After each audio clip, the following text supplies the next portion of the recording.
जय हिंद दोस्तों। आज बात करेंगे हम लोग। बिहार में एक मजाक चल रहा है और ये मजाक जानते हैं, बिहार के भविष्य, बिहार के युवाओं, बिहार के विद्यार्थियों के साथ किया जा रहा है। आइए प्रयास करते हैं इस मजाक को समझने का। बिहार में बीते कुछ दिन पहले एक यूनिवर्सिटी में जब एक पत्रकार महोदय विदाउट परमिशन घुस के कुछ सवाल पूछ दिए थे, कड़वा सवाल, तो पूरा यूनिवर्सिटी विरोध किया था। हालांकि उन्होंने सवाल अच्छा किया था, बहुत बवाल हुआ, बहुत तरीके का उनपे लांछन भी लगा। लेकिन देखिए, समझने का प्रयास करते हैं हुआ क्या। यूनिवर्सिटी हमेशा डेट निकालती है, डेट समय से डेट पे काम नहीं कर पाती। अब देखिए, पत्रकार महोदय जब से गए यूनिवर्सिटी में, तो यूनिवर्सिटी के लोगों का कहना था कि विदाउट परमिशन चले आए। उसके बाद जब एक शिक्षक महोदय कुछ ज्यादा उग्र हो गए थे, उनसे जब हम लोगों ने बात किया तो वो कह रहे थे कि हम मृत प्राय व्यक्ति नहीं थे, इसलिए मेरा कर्तव्य बनता था पत्रकार महोदय को बाहर निकलवाना। अच्छा किया आपने, बाहर निकलवाया। अब देखिए, 2021-24 का जो सेशन है, उसका आज तक पार्ट 1 का फॉर्म नहीं भरा पाया। 2023 चल रहा है। अब देखिए, 2023 का हो गया, अब तक पार्ट 1 का फॉर्म नहीं भराया। और जब यूनिवर्सिटी पे प्रेशर बना, चूंकि पत्रकार महोदय जब से गए तब से यूनिवर्सिटी पे प्रेशर बना, और यूनिवर्सिटी क्या किया कि आगे से उस पर सवाल ना हो। अब तो पत्रकार लेटर लेके जा रहे हैं, तब भी उन लोगों से नहीं मिल रहा है, चाहे यूनिवर्सिटी के कोई पीए, कंट्रोलर या वीसी महोदय, खुद कोई नहीं मिल रहा है। तो क्या किया गया, एक लॉलीपॉप दिया गया बच्चों को। अब लॉलीपॉप समझिए कैसे। लॉलीपॉप ये दिया गया कि 31 तारीख से 7 तारीख तक पार्ट 1 के बच्चों का फॉर्म भरा जाएगा।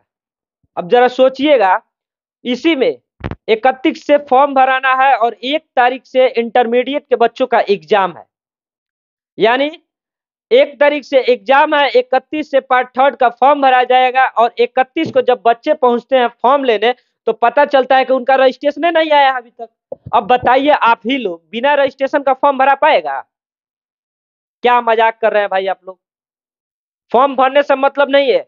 बात यह है कि आगे से कोई सवाल ना उठे, इसलिए आनन फानन में डेट निकाल दिया जाता है, और उस डेट के बाद बच्चों को इर्द गिर्द घुमाया जाता है, बच्चे कॉलेज के चक्कर मारे, ताकि आगे से सवाल ना हो कि हमने तो डेट निकाल दिया है, लंबित परीक्षाओं के फॉर्म भरने के लिए हमने डेट निकाल दिया। अरे आप क्या डेट निकालिएगा, जब तक आपका रजिस्ट्रेशन कंप्लीट नहीं होता है आप फॉर्म कैसे भर पाइएगा। आज लगभग हर कॉलेज में जब बच्चे पहुंचे, सिवान के लगभग कॉलेजों में जब बच्चे पहुंचे, तो वहां पे पता चला कि उनका अभी तक रजिस्ट्रेशन नहीं। हालांकि कुछ कॉलेजों में रजिस्ट्रेशन जा चुका है।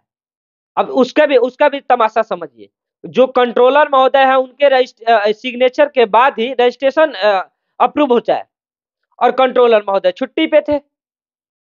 अरे भाई, तो जब आपको छुट्टियां लेना था तो काहे लिए डेट निकाल दिए वीसी महोदय? नहीं निकालना चाहिए डेट।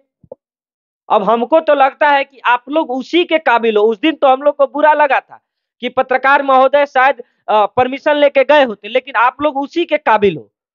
आप लोग के साथ वैसा ही सवाल करना चाहिए, वैसा ही बर्ताव करना चाहिए। अब मतलब ये क्या मजाक आप लोग कर रहे हैं भविष्य में, बच्चों के भविष्य का। अब जरा और सोचिएगा, 31 से 7 तारीख तक आप फॉर्म भरिएगा पार्ट 1 के बच्चों का, 2021-24 का।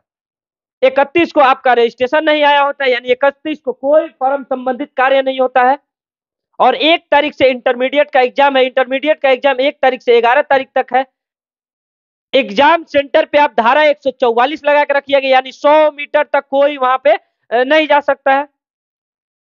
अब बताइए, 1 से 11 तक आपका एग्जाम चलेगा, और 31 7 तक आपका फॉर्म भरने का डेट है। कैसे फॉर्म भरेगा भाई? क्या मजाक कर रहे हैं आप? तो आपका फॉर्म नहीं भरा पाएगा। हमको तो लगता है 7 तारीख तक आपका रजिस्ट्रेशन में फाइनल नहीं होगा, तो आप फॉर्म का भरिएगा। उसके बाद देखिए, फिर तुरंत 11 से 2 दिन का बीच में गैप मिलता है, 12, 13, 14 से मैट्रिक का एग्जाम है, 14 से 22 तक मैट्रिक का एग्जाम है, तब तक आप फिर दूसरा डेट निकाल दीजिएगा। एक फॉर्म भरने में देखिए आपका पूरा 1 महीना खत्म हो जाएगा। 22 तारीख तक आपका दूसरा डेट निकालिएगा।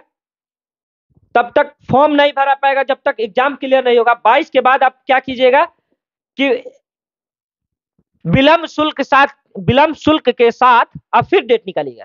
आखिर बच्चे विलंब शुल्क दे क्यों? आप तो फॉर्म ले ही नहीं रहे हैं, फिर विलंब शुल्क क्यों? और दोबारा अब देखिए उसमें भी भ्रष्टाचार होगा। इधर एग्जाम के समय में आप फॉर्म नहीं डाल पाइएगा और उधर आपको विलंब शुल्क के साथ फॉर्म भराया जाएगा, और कहीं ना कहीं ये भ्रष्टाचार है। मतलब क्या आप लोग मजाक कर रहे हैं? भाई नहीं हो रहा तो छोड़ ना दीजिए कुर्सी यार। बिहार में बहुत टैलेंटेड लोग भरे पड़े हैं, आप जाइएगा तो दूसरा कोई आके बैठेगा।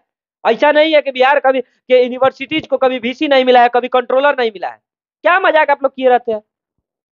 उसके बाद पत्रकारों पे आप लोग बैन लगाते हैं, पत्रकारों पे आरोप लगाते हैं। ये सब आपका आनंद फानन में जो अपडेट निकाले हैं ना कहीं ये पत्रकार महोदय जो गए उसी का देन है, वरना ये तो आप अभी और 6 महीना के बाद निकालते। अब एक फॉर्म भरने में मैं लिख के दे रहा हूं, आप लोग देख लीजिएगा, एक फॉर्म भरने में आपको अगर 1 महीना नहीं लगा तो कहिएगा। एकदम मजाक बना के रखे आप लोग। कहीं ना कहीं से पूरा एकदम युवा परेशान है, विद्यार्थी परेशान है।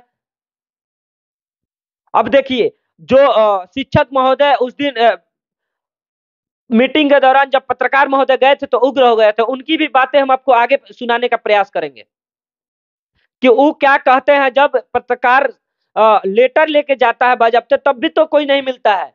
अरे वीसी को तो छोड़िए, उनका कोई पीए भी आके मिलता ना तो पत्रकारों का जवाब दे देता। कंट्रोलर महोदय खुद नहीं मिलते हैं, कंट्रोलर महोदय सवालों से भागते हुए अंदर चले जाते हैं। पत्रकारों के साथ दुर्व्यवहार किया जाता है। चलिए भाई, पत्रकारों को कोई लेना देना नहीं है, आप लोग अच्छे से काम करते तब ना। क्या मजाक बना के रखे हैं। और इसी में हमारे शिक्षा मंत्री जी हैं, उनको तो इस सबसे कोई लेना ही देना है, उनको तो मतलब ही नहीं है, उनको पता ही नहीं है। शिक्षा मंत्री के पास जब जवाब देने जाएगा तो कहते हैं कि तो जो यूनिवर्सिटी है ना वो राज्यपाल महोदय के द्वारा संचालित होता है। मानता हूं मैं राज्यपाल महोदय के द्वारा से। आप भी तो शिक्षा मंत्री, आपको शिक्षा मंत्री किस लिए बनाया गया? रामचरितमानस पे उल जुलूल बयान देने के लिए? सिर्फ और सिर्फ आपका यही काम है।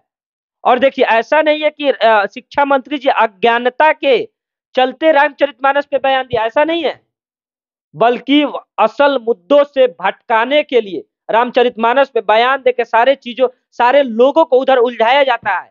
ये एक बहुत बड़ा इन पॉलिटिकल लोगों का स्कीम है, और इस सभी को हम सभी को समझना होगा। आखिर कब तक ऐसा करते रहेंगे? और देखिए कहीं ना कहीं इसमें हम लोग भी दोषी हैं। जब तक हम लोग पार्टी शराब व्यवस्था के नाम पर ही चंद अनपढ़ गंवार लोगों को चुनते रहेंगे ना, तब तक यही होगा करेगा, यही होगा। हम लोगों का भविष्य का फैसला जानते हैं कौन करेगा? नौवा पास करेगा, मैट्रिक फेल करेगा। अब बताइए, तो यही सब ना होगा। और माननीय मुख्यमंत्री जी जिनको अब तक पता नहीं है कि बिहार में सेशन लेट चलता है, एक बार समाधान यात्रा जो कर रहे हैं ना, इन युवाओं की भी समस्या का समाधान करने का प्रयास कीजिए। आखिर कब तक ऐसे करते रहिएगा अपने कुर्सी के लालच में? कब तक बच्चों के भविष्य के साथ खिलवाड़ होते रहेगा? अब मैं लिख के देता हूं, अगर 1 महीना का पहले इन लोग का फॉर्म नहीं भराएगा, नहीं भराएगा, नहीं भराएगा, और फिर देखिए कल से इंटर का एग्जाम है। एग्जाम सेंटर पे भी किस तरीके से वहां पे मतलब इन लोगों का सोची समझी साजिश के तहत उन लोगों को दिग्भ्रमित किया जाता है, वो दृश्य भी मैं वहां से दिखाने का प्रयास करूंगा। साथ ही साथ मेरे जितने भी इंटरमीडिएट के भाई बहन दोस्त परीक्षा दे रहे हैं, उन सभी को ढेर सारी शुभकामनाएं। आप लोग अच्छे से एग्जाम दीजिए। और हाँ, बिहार का एक बहुत बड़े पैमाने पे कहे ना तो चेहरा खराब है चीट नकल के मामले में। तो मेरे जितने भी भाई बहन कल इससे एग्जाम देने जा रहे हैं, आपसे रिक्वेस्ट है कि थोड़ा सा भी चीट पुर्जे के चक्कर में ना पड़े और इन अनपढ़ गंवार नेताओं के बातों में ना पड़े, और एग्जाम दे तो उस चीज से बचे। और कल मैं वहां एग्जाम सेंटर से भी वो दृश्य दिखाने का प्रयास करूंगा। एक बहुत बड़ा स्कैम हो रहा है, ताकि कोई सिर्फ और सिर्फ इसलिए कि आगे इन लोगों पे सवाल ना उठे, वो दिखाने का प्रयास करूंगा। बल्कि बिहार के इस शिक्षा व्यवस्था पे और जो ये मजाक चल रहा है शिक्षा व्यवस्था में, इस पे आप लोग क्या सोचते हैं कमेंट करके बताएं। और साथ ही साथ बिहार की ये जो यूनिवर्सिटी है, जब भी सवाल पूछा जाता है ना, तो जितने भी लोग हैं ना सिर्फ और सिर्फ कोरोना का हवाला देते हैं कि कोरोना के वजह से सेशन लेट है, कोरोना के वजह से सब कुछ है। अरे यार, सिर्फ बिहार में थोड़ी कोरोना आया था। कोरोना हमारे इंडिया में नहीं, लगभग विश्व के आधे से ज्यादा देशों में आया था, लेकिन कहां वहां सेशन लेट है। तो इन सब चीजों को पे आप लोग क्या सोचते हैं कमेंट करके जरूर बताएं। और मुझे लगता है कि हमने पहले भी वीडियोज में पूछा था कि पता नहीं वो मनीष कश्यप जी का वो यूनिवर्सिटी में विदाउट परमिशन घुसना गलत था, या फिर ये वीसी गलत थे, या फिर यूनिवर्सिटी के जो भी डिपार्टमेंट के लोग हैं वो गलत थे। लेकिन अब लगता है कि यही लोग गलत है, और यहाँ सिर्फ और सिर्फ बिहार के बच्चों के साथ मजाक किया जा रहा है, और इस मजाक को दूर करने का हम सभी को प्रयास करना होगा। बल्कि मजाक को किस तरीके से दूर किया जाए आप लोग कमेंट करके जरूर बताएं। और वीडियो के अंत में सिर्फ और सिर्फ एक शब्द बोलेंगे, जय हिंद।